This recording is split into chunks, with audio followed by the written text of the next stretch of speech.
Menangi adu penalti atas Vietnam, Indonesia juara AFF U19. Indonesia menjuarai Piala AFF U19 setelah pada babak final memenangi adu penalti atas Vietnam di Gelora Delta Sidoarjo, Minggu, tanggal 22 September tahun 2013.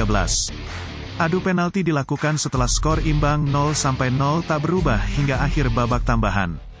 Pada awal-awal laga, kedua kubu tidak hanya tampil agresif, tetapi juga disiplin dalam bertahan.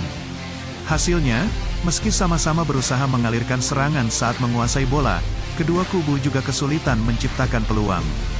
Perebutan bola berlangsung tanpa solusi sampai Muhlis Hadi melepaskan tembakan pada menit ke-8, yang meleset ke sisi kiri gawang Vietnam.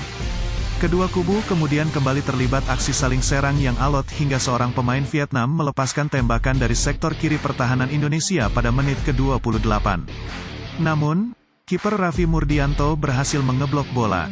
Vietnam kemudian memperbaiki penguasaan bola dan menyulitkan Indonesia melalui serangan balik.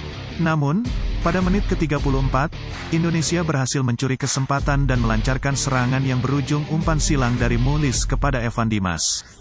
Evan Dimas gagal menguasai umpan dengan baik sehingga bola bisa diamankan kiper Le Van Truong.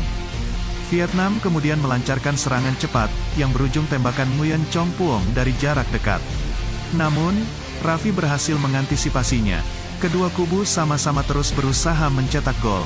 Namun, setelah tembakan Ilham terblok pada menit ke-43, tak ada peluang tercipta hingga peluit tanda turun minum berbunyi.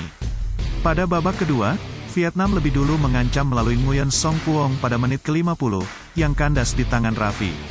Indonesia membalas itu dengan tembakan Evan Dimas pada menit ke-55 dan Zulfiandi pada menit ke-56. Namun, kedua usaha itu hanya membuahkan tendangan gawang. Vietnam kemudian melancarkan serangan cepat yang berujung tembakan dari Nguyen Van Toan dan Pan Tan Hau. Lagi-lagi, Raffi menggagalkan usaha lawan. Kedua kubu kemudian terlibat perebutan bola. Perebutan nyaris tanpa solusi hingga pada menit ke-69 Maldini melepaskan umpan silang yang sayangnya gagal dikuasai Ilham dengan sempurna. Indonesia mempertahankan tekanannya dan akhirnya mendapatkan peluang dari Hendra Sandi Gunawan pada menit ke-77, yang diblok Le Van Truong. Ilham berhasil menjangkau bola muntah dan melepaskan tembakan. Seorang pemain lawan berhasil mengeblok usahanya. Vietnam sempat merebut kendali permainan. Namun, Indonesia bisa mengatasinya dan kembali mencoba memanfaatkan waktu sisa untuk mencetak gol. Namun, skor 0-0 tak berubah hingga akhir babak normal. Pada babak tambahan, kedua kubu bergantian menciptakan peluang.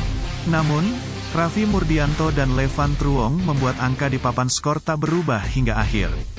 Pada menit ke-101 dan ke-118, misalnya, Indonesia mendapatkan peluang dari Maldini. Namun, tembakannya dijinakkan Van Truong.